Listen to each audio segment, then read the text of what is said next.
expérience m'a appris ça.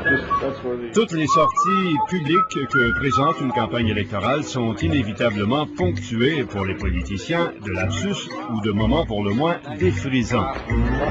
Ce soir. Après, il a fait les cheveux, là. Et puisqu'il est question de coiffure, c'est ce que fait Jean Charest. C'est le seul chef de parti connu capable de réciter son programme politique pendant que sa coiffeuse lui coupe les cheveux. We want to reduce those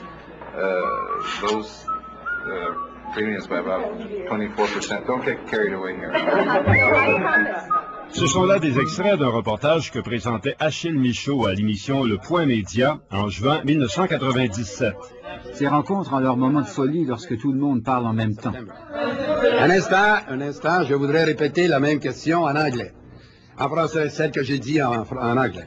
Il faut dire que les hommes politiques ont fourni leur bonne part de bourdes et de lapsus, dont le plus incroyable nous est venu de M. Chrétien qui, en parlant du contrôle des armes à feu, a fait un double lapsus.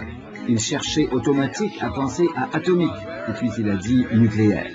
Pourquoi acheter des carabines à répétition, des armements nucléaires pour s'amuser? C'est dangereux, et quand c'est dans la maison, il peut y avoir un enfant qui se sert de ça, ou parfois les circonstances sont pas très heureuses à la famille, ils peuvent s'en servir. Alors, si c'est bien contrôlé, on sera mieux protégé.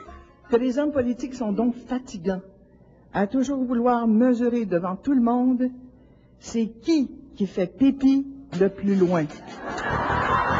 Dans un téléroman comme dans une campagne électorale, un homme est un peu un sujet de caricature, et dans ce contexte, la description qu'elle peut faire d'un débat des chefs est bien plus épicée. On a dit après le débat que c'était M. Charest qui avait fait pipi le plus loin. Moi, je dis que c'est parce que ça faisait longtemps qu'il se retenait. Et pendant cette campagne électorale fédérale de 1997, rappelez-vous, Jean Charest était chef du Parti conservateur. D'ailleurs, Mme Saint-Pierre a annoncé dès aujourd'hui son appui pour Jean Charest. Les rumeurs de leur relation, on persiste dans les médias.